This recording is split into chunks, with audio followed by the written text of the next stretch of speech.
வணக்கம் மாணவர்களே, உங்களின் எதிர்காலம் சிறப்பாக இருக்கணும், பல்வேறு போட்டித் தேர்வுகளில் நீங்கள் பெஸ்ட்டாக பெர்ஃபார்ம் பண்ணணும், நீட் போன்ற தேர்வுகளில் வெற்றி பெற்று மருத்துவம் பயில்வதற்கு எளிமையாக இருக்கணும் போன்ற உயரிய நோக்கத்திற்காக தமிழ்நாடு அரசாங்கமானது நடப்பு கல்வியாண்டு முதல் ஃப்யூச்சர் ரெடி என்ற தலைப்பில் மாதம் உங்களுக்கு சிறப்பு பயிற்சி அளிக்கும் விதமாக காம்பிடென்சி பேஸ்டு, அதாவது லேர்னிங் அவுட்கம் பேஸ்டு கொஷின்ஸை உருவாக்கி அதை டீச் பண்ண சொல்லியிருக்கிறாங்க.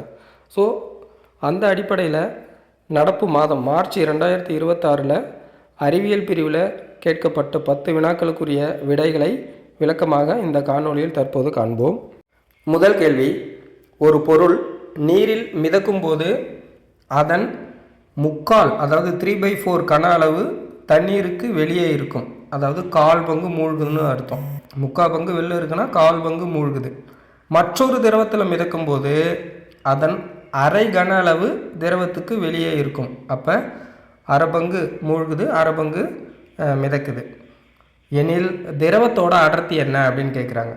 இங்கே நம்ம தண்ணீரில் மூழ்கும்போது பங்கு தான் மூழ்குது, முக்கால் பங்கு தண்ணிக்கு வெளியில் இருக்குது. அதே இன்னொரு திரவத்தில் மிதக்கும்போது அரை பங்கு வெளியில் இருக்குது, அரை பங்கு மூழ்குது. பொதுவாக நீரின் அடர்த்தி பார்த்திங்கன்னா 1 g/cm3.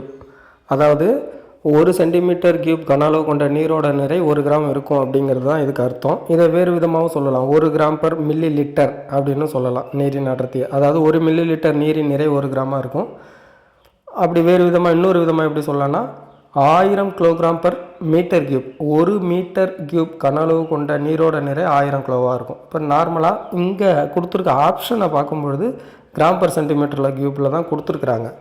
ஸோ தண்ணியில் அந்த பொருள் மிதக்கும்போது பங்கு தான் மூழ்குது.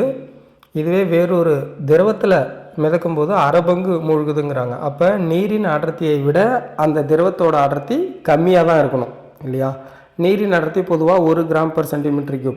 இங்கே கம்பேர் பண்ணும்போது தண்ணியில் மூழ்கின அளவை விட 2 மடங்கு, அதாவது தண்ணியில் கால் பங்கு தான் மூழ்குது, இன்னொரு திரவத்தில் அரை பங்கு மூழ்குது. எனவே நீரின் அடர்த்தியில் பாதி அடர்த்தி தான் அந்த திரவத்துக்கு இருக்கும். பொதுவாக நீரின் அடர்த்தி 1 g/cm3. எனவே அந்த திரவத்தின் அடர்த்தி என்னவாக தான் இருக்கணும் அப்படின்னா ஆஃப், அதாவது 1/2 g/cm3. எனவே சரியான விடை செகண்ட் ஆன்சர். அடுத்த கேள்வி ஒளியியலிருந்து கேட்டிருக்கிறாங்க. லைட் லெசன்லேருந்து ஒரு டயக்ராம் கொடுத்துட்டு அதிலிருந்து கொஸ்டின் ரைஸ் பண்ணியிருக்கிறாங்க. இது எந்த எல்ஓவை டெஸ்ட் பண்ணுறதுக்காக அப்படின்னா வரைபடங்களையும் படங்களையும் பகுப்பாய்வு செய்தல் மற்றும் பொருளுணர்தல் அடிப்படையில் இந்த வினாவை வடிவமைச்சிருக்கிறாங்க. ஒரு ஒளிக்கதிர் ஊடகம் ஏவிலிருந்து ஊடகம் பிக்கு போகுது. படுகோணம் 45 டிகிரியாக இருக்குது. ஆனால் விலகு கோணம் பார்த்திங்கன்னா 30 டிகிரியாக குறையுது. அதாவது விலகு கதிரானது குத்துக்கோட்டை நோக்கி செல்கிறது. ஏலேருந்து பிக்கு போகும்போது அந்த செங்குத்துக்கோட்டை நோக்கி செல்லுது. எனவே இதிலேருந்து நாம் ஒரு முடிவுக்கு வரணும், கீழே இருக்கிற 4 ஆப்ஷனில் எது சரி அப்படின்னு. பொதுவாக ஒளிக்கதிர் லோ டென்சிட்டி மீடியத்திலேருந்து ஹை டென்சிட்டி மீடியத்துக்கு போகும்போது தான் குத்துக்கோட்டை நோக்கி விலகல் அடையும் அப்படிங்கிறது நம்ம படிச்சிருப்போம். எனவே இங்கே இருக்கிற ஆப்ஷனில் எது பொருந்தும்னு பார்க்கலாம். ஃபஸ்ட் ஆப்ஷன் என்ன கொடுத்துருக்காங்க, ஊடகம் பி குறைந்த ஒளியியல் அடர்த்தி கொண்டதுன்னு கொடுத்துருக்காங்க. எனவே அது ஸ்டேட்மெண்ட்டு தப்பு, அதை விட்டுருங்க.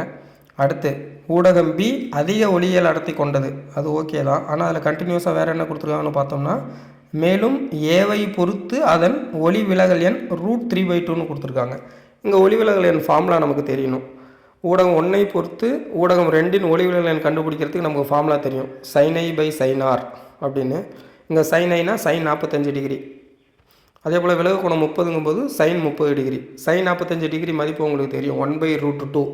sin 30 டிகிரி மதிப்பு 1/2. எனவே 1/√2 நம்ம 1/2 டிவைட் பண்ணோம்னா நமக்கு வரக்கூடிய ஆன்சர் சிம்பிளிஃபை பண்ணதுக்கப்புறம் 1.414 தான் கிடைக்கும். ஆனால் இங்கே √3/2ன்னு கொடுத்துருக்காங்க, அது தப்பு. எனவே ரெண்டாவது ஆப்ஷனும் டோட்டலாக தப்பு தான். தேர்ட் ஆப்ஷன் பார்த்தோம்னா ஊடகம் பி அதிக ஒளியியல் அடர்த்தி கொண்டது, மேலும் ஏவை பொறுத்து அதன் ஒளி விலகல் எண் 1.414ன்னு கொடுத்துருக்காங்க, இது சரிதான். அப்போ கொடுத்துருக்க படத்துக்கு எது சரியான விடைனா தேர்ட் ஆப்ஷன் தான் சரி. ஃபோர்த் ஆப்ஷனில் என்ன கொடுத்துருக்காங்க, 2 ஊடகங்களும் ஒரே மாதிரியான ஒளி விலகல் அடர்த்தி கொண்டது, அது தவறு. ஒரே மாதிரி ஒளி விலகல் அடர்த்தி கொண்டதுன்னா அங்கே விலகலே இருக்காது. ஆக்சுவலாக 9th புக்கில் ஒர்க் அவுட் பண்ணி காமிச்சிருக்கிற இந்த சம்மை தான் அப்படியே டயக்ராமாக கன்வெர்ட் பண்ணி நமக்கு ஃபியூச்சர் ரெடி கொஸ்டினில் கொடுத்துருக்குறாங்க. இங்கே பாருங்கள், அடர்குறை ஊடகத்திலிருந்து அடர்மிகு ஊடகத்துக்கு ஒளி செல்லுது, படுகோணம் விலகு கோணம் அவங்களே கொடுத்துட்டாங்க. ஒளிவிலகல் என்ன அப்படின்னு பார்க்கும்பொழுது நமக்கு முதல் ஊடகத்தை பொறுத்து இரண்டாவது ஊடகத்தோட ஒளிவிலகல் எண் 1.414 தான் கிடைக்குது. இந்த கொஸ்டினை தான் அப்படியே டயக்ராமாக கொடுத்தாங்க ஆப்ஷனில் எது சரின்னு கேட்டிருக்கிறாங்க. ஸோ தேர்ட் ஆப்ஷன் தான் சரியான விடை. நெக்ஸ்ட் கொஸ்டின் மின்னோட்டவியல் பாடத்திலிருந்து. 9ஆம் வகுப்பு மாணவர் ஒரு மின்சுற்றை அமைத்து பரிசோதனையை செய்கிறாராம். அவருக்கு கீழ்கண்ட முடிவுகள் கிடைக்குதுன்னு சொல்லிட்டு மின்னழுத்த மதிப்பு V மதிப்பும் மின்னோட்டம் I மதிப்பும் கொடுத்துருக்குறாங்க. இந்த அடிப்படையில் கீழ்கண்ட ஆப்ஷனில் எது பொருந்தும் அப்படின்னு நம்ம பார்க்கணும்.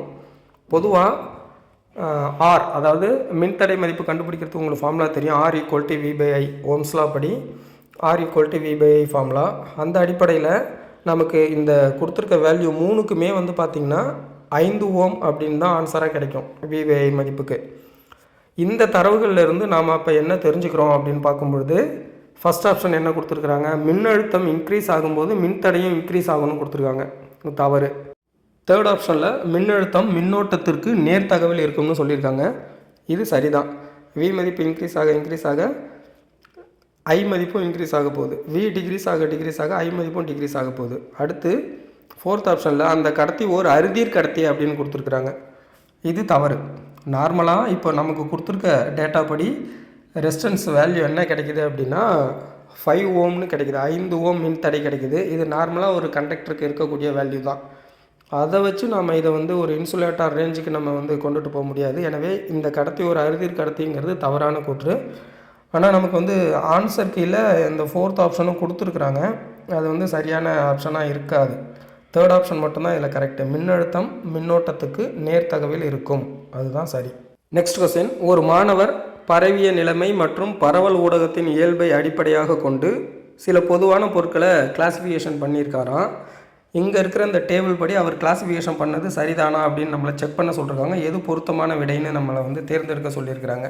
சரி, நம்ம ஒவ்வொன்றா செக் பண்ணிடுவோம்.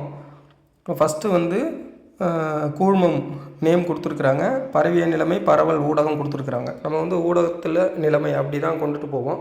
திரவத்தில் திண்மம் வர்ணம் கரெக்டு. திரவத்தில் வாயு மூடுபனின்னு கொடுத்துருக்காங்க, அது தவறு. வாயுவில் திரவம் தான் மூடுபனி வரணும். திரவத்தில் வாயு அப்படின்னா அந்த கார்பனேட்டட் கூல்ட்ரிங்க்ஸ் அது மாதிரி இருக்கிறது தான் அங்கே வரும். திரவத்தில் வாயுனா அல்லது நுரை அந்த மாதிரி இருக்கிறது தான் வரணும். ஆனால் மூடுபனிக்கு வந்து இங்கே திரவத்தில் வாயுன்னு கொடுத்துருக்கிறது தவறு. அடுத்து வாயுவில் திண்மம் புகை, அது சரிதான். திண்மத்தில் வாயு கேக்கு, அதுவும் சரிதான். அப்படி பார்க்கும்பொழுது இங்கே இருக்கிற ஆப்ஷனில் எதெல்லாம் பொருத்தமானது அப்படின்னு பார்த்தோம்னா அனைத்து பொருட்களும் சரியாக வகைப்படுத்தப்பட்டிருக்கா, இல்லை. ஃபஸ்ட்டு கூற்று தவறு.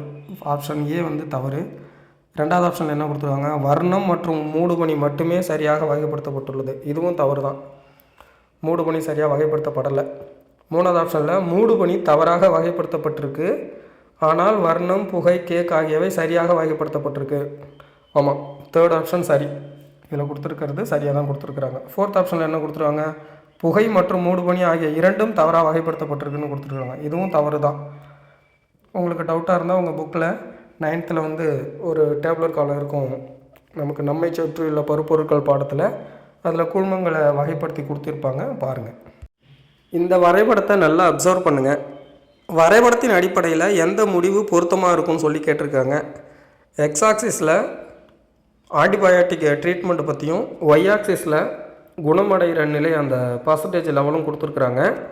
அந்த அடிப்படையில் ஃபஸ்ட் ஆப்ஷன் பார்த்தோம்னா பாக்டீரியா தொற்றுகளை விட வைரஸ் தொற்றுகள் மிகவும் தீவிரமானவைன்னு கொடுத்துருக்காங்க. இது அந்த அளவுக்கு பொருத்தமானதாக இல்லை. ரெண்டாவது ஆப்ஷன், பாக்டீரியாக்களுக்கு செல்லமைப்பு இல்லாததால் ஆன்டிபயோட்டிக் மருந்துகள் அவற்றுக்கு எதிராக சிறப்பாக செயல்படுகின்றன அப்படின்னு சொல்லி கொடுத்துருக்குறாங்க. செல்லமைப்பு இருக்கிறதுனால தான் ஆன்டிபயோட்டிக் மருந்துகள் சிறப்பாக செயல்படும். ஆனால் இங்கே இல்லை அப்படின்னு சொல்லி கொடுத்துருக்கிற காரணம் சரியாக பொருத்தமானதாக இருக்காது. அப்போ ரெண்டாவது ஆப்ஷனும் தப்பு தான். தேர்டு, வைரஸ்கள் பாக்டீரியாவை விட அளவில் பெரியவைன்னு கொடுத்துருக்காங்க, இது தவறு. பொதுவாக பாக்டீரியாவை விட வைரஸ் தான் அளவில் சின்னதாக இருக்கும். ஃபோர்த் ஆப்ஷனில் என்ன கொடுத்துருக்காங்கன்னு பார்த்தோம்னா வைரஸ்களுக்கு செல் அமைப்பு இல்லாததுனால ஆன்டிபயோட்டிக் மருந்துகள் வைரஸ்களுக்கு எதிராக செயல்படாது அப்படின்னு சொல்லி கொடுத்துருக்குறாங்க. இது ஓரளவு இந்த டயக்ராமுக்கும் கான்செப்ட் வைஸும் பார்க்கும்போது பொருத்தமாக இருக்குது. ஏன் வந்து இந்த டயக்ராமில் குணமடைகிற நிலையில் பாக்டீரியா தொற்றுகள் குணமடைகிற பர்சன்டேஜ் அதிகமாக கொடுத்துருக்காங்க, வைரஸ் தொற்றுகள் குணமடையவே மாட்டேங்குதுங்கிற மாதிரி கொடுத்துருக்காங்கன்னா வைரஸ்களுக்கு வந்து அந்த செல் ஸ்ட்ரக்சர் செல் வால் தெளிவாக இருக்காது, பொதுவாக செல் அமைப்பு இருக்காதுங்கிறதுனால ஆன்டிபயோட்டிக் மருந்துகளுக்கு அது அவ்வளோ சீக்கிரம் கட்டுப்படாது. ஆனால் பாக்டீரியாக்களில் செல்வால் இருக்கிறதுனால நம்ம ஈஸியாக வந்து என்ன பண்ணிடலாம், ஆன்டிபயோட்டிக் மருந்து மூலமாக பாக்டீரியா இன்ஃபெக்ஷனை நம்ம கட்டுக்குள் கொண்டுட்டு வந்துட முடியும். ஸோ இதுதான் 4th ஆப்ஷன் வந்து பொருத்தமாக இருக்கும். அப்போ அதுதான் சரியான விடை. நெக்ஸ்ட்டு முடிவுகளை பெறுதல்ங்கிற லேர்னிங் அவுட்கம்மை டெஸ்ட் பண்ணுற விதமாக இங்கே ஒரு சோதனை அமைப்புகள் 4 சோதனை அமைப்புகள் கொடுத்துட்டு அந்த அடிப்படையில் சரியான விடையை நம்மளை தேர்வு செய்ய சொல்லியிருக்கிறாங்க. ஃபஸ்ட்டு சோதனையில் ஹைட்ரோக்ளோரிக் ஆசிட்டை ஜிங்க் மெட்டலோட ரியாக்ட் பண்ணுறாங்க. அடுத்த சோதனையில் ஹைட்ரோக்ளோரிக் ஆசிட்டை சோடியம் கார்பனேட்டோட ரியாக்ட் பண்ணுறாங்க. அடுத்த சோதனையில் ஹைட்ரோக்ளோரிக் ஆசிட்டை மெக்னீஷியம் மெட்டலோட ரியாக்ட் பண்ணுறாங்க. அடுத்த சோதனையில் ஹைட்ரோக்ளோரிக் ஆசிட்டை சில்வர் மெட்டலோட ரியாக்ட் பண்ணுறாங்க. ஸோ இங்கே வந்து நமக்கு என்ன தெளிவாக தெரியணும் அப்படின்னா, ஜிங்க்கு மெக்னீஷியம் போன்ற உலோகங்கள் ஹைட்ரோக்ளோரிக் ஆசிட்டோட வினைபுரிந்து ஹைட்ரஜன் வாயுவை நல்லாவே வெளியேற்றும். அப்போ ஃபஸ்ட் ஆப்ஷனை பார்க்குறோம். பீக்கர் 1 மற்றும் பீக்கர் 3ல் பாப் அப்படிங்கிற ஒளி எழுப்பும் வாயு உருவாகிறது, அது ஹைட்ரஜன் வாயு வெளியேறதா அப்படி சொல்கிறாங்க. அப்போ அது வந்து சரி. சரி, ரெண்டாவது ஆப்ஷனில் என்ன சொல்லியிருக்காங்கன்னு பார்ப்போம். பீக்கர் 2ல் உருவாகும் வாயு சுண்ணாம்பு நீரை பால் போல மாற்றம்னு கொடுத்துருக்காங்க. இங்கே ரெண்டாவது சோதனை என்ன, ஹைட்ரோக்ளோரிக் ஆசிட் சோடியம் கார்பனேட்டோட வினைபுரியும் போது கார்பன் டை ஆக்சைடு வாயு வெளியேறும். அந்த கார்பன் டை ஆக்சைடு வாயு சுண்ணாம்பு நீரை பால் போல மாற்றுற வாயு தான். அப்போ அந்த ரெண்டாவது ஆப்ஷனும் சரி தான். ஃபஸ்ட் ஆப்ஷன் ரெண்டாவது ஆப்ஷன் சரி. அடுத்து மூணாவது ஆப்ஷனில் என்ன கொடுத்துருக்காங்க, பீக்கர் 4ல் எந்த வினையும் நடைபெறாது. ஆமாம், அதுவும் சரி தான். ஏன்னா ஹைட்ரோக்ளோரிக் ஆசிட் வந்து சில்வரோட இப்போ ரியாக்ஷனில் இன்வால்வ் ஆகாது. சரி, 4th ஆப்ஷனில் என்ன இருக்குது, பீக்கர் 2 மற்றும் பீக்கர் 4ல் பாப்ங்கிற ஒளி உருவாகும்னு கொடுத்துருக்காங்க. அது தவறு. பீக்கர் 2ல் கார்பன் டை ஆக்சைடு தான் உருவாகும், அது பாப்புங்கிற ஒளியோடலாம் உருவாகாது. பீக்கர் 4லேயும் கார்பன் டை ஹைட்ரஜன் வாயு வெளியேறாது. அப்போ 4th ஆப்ஷன் தவறு. எனவே 1, 2, 3 மட்டும் சரி. நம்மளை கேட்குற கேள்வி கீழ்கண்ட கூற்றுகளில் எவை சரியானதுன்னு தான் கேள்வி. எனவே 1, 2, 3 மட்டும் சரி. எனவே ஃபஸ்ட் ஆப்ஷன் சரி.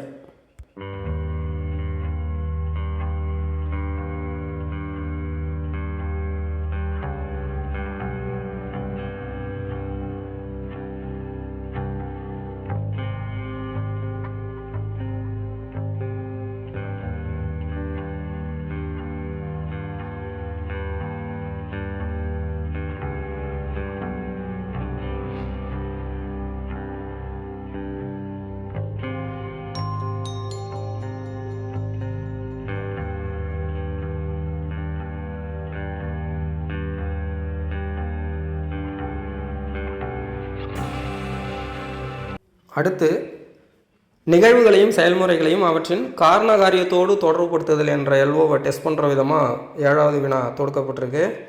ஒரு மாணவர் திண்ம அமோனியம் குளோரைடை சோடியம் ஹைட்ராக்சைடு கரைசலோடு சேர்த்து பின்வரும் முடிவுகளை பெறுகிறார் எனில் சமன்படுத்தப்பட்ட வேதி சமன்பாடுகளில் மேற்கண்ட வினையை சரியாக குறிக்கிற ஈக்குவேஷன் எதுன்னு சொல்லி கேட்டிருக்கிறாங்க. ஃபஸ்ட்டு வினையில் ஈடுபடுற 2 பொருளை நல்லா தெளிவாக தெரிஞ்சுக்கோங்க. அமோனியம் குளோரைடு உப்பும் சோடியம் ஹைட்ராக்சைடு காரமும் வினையில் இன்வால்வ் ஆகுது. முடிவில் என்ன கிடைக்கிறதா சொல்கிறாங்க, நெடியுடைய வாயு வெளியேறுகிறது, சிவப்பு லிட்மஸ் தாளை நீல நிறமாக மாற்றுது அப்படின்னு சொல்லி கொடுத்துருக்குறாங்க. இங்கே 4 ஆப்ஷனில் எது சரியான விடை அப்படின்னு பார்த்தீங்கன்னா ஃபஸ்ட் ஆப்ஷன் தான் சரி. ஏன் அப்படின்னா அமோனியம் குளோரைடு உப்பு சோடியம் ஹைட்ராக்சைடோடு வினைபுரியும் போது நமக்கு அமோனியா வாயு வெளியேறும், அதே சமயத்தில் சோடியம் குளோரைடு உப்பும் கிடைக்கும். பட் நமக்கு கீ ஆன்சரில் செகண்ட் ஆப்ஷன் கொடுத்துருப்பாங்க ஆன்சராக, அது தவறு. கம்ப்ளீட் ரியாக்ஷன் வந்து ஃபஸ்ட் ஆப்ஷன் தான் சரி. அமோனியா ஹைட்ராக்சைடு ஒரு இன்டர்மீடியேட்டாக ஃபார்ம் ஆகுமே தவிர அது இம்மீடியட்டாக அமோனியாவாகவும் வாட்டராகவும் கன்வெர்ட் ஆகிடும். ஸோ சரியான விடை ஃபஸ்ட் ஆப்ஷன் தான்.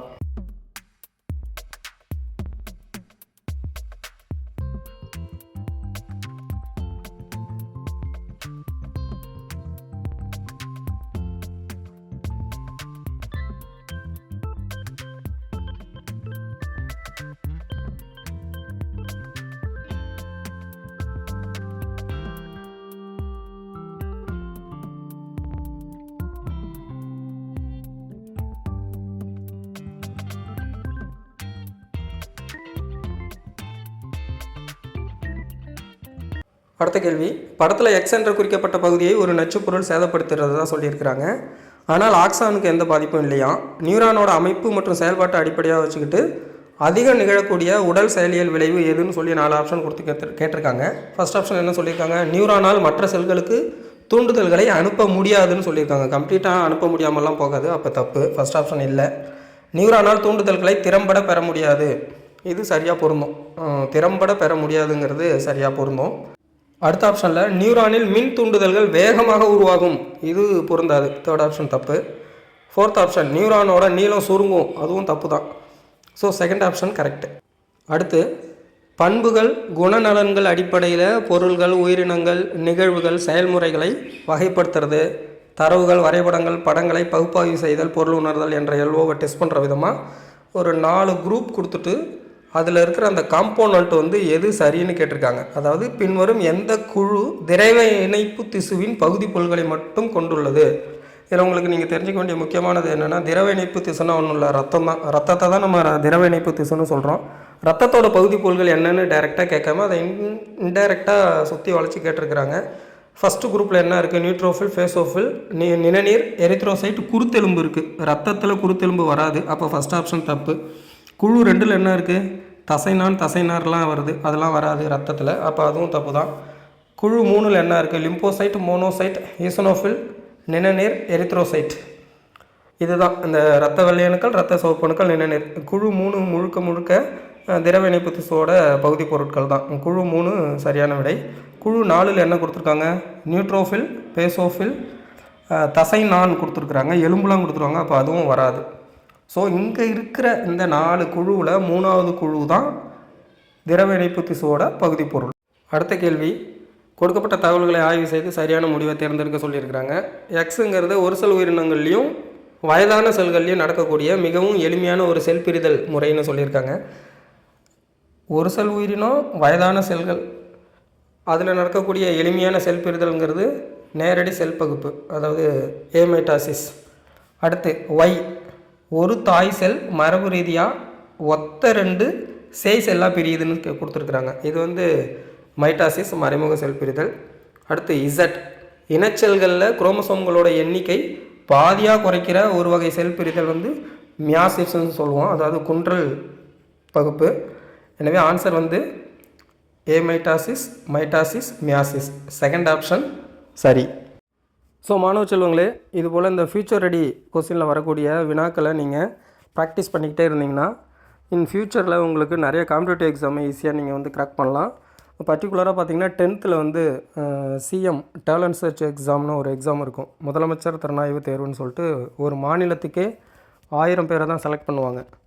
அந்த எக்ஸாமில் வந்து இது போன்ற கொஸ்டின்ஸ் தான் கேட்பாங்க. Okay, thank you.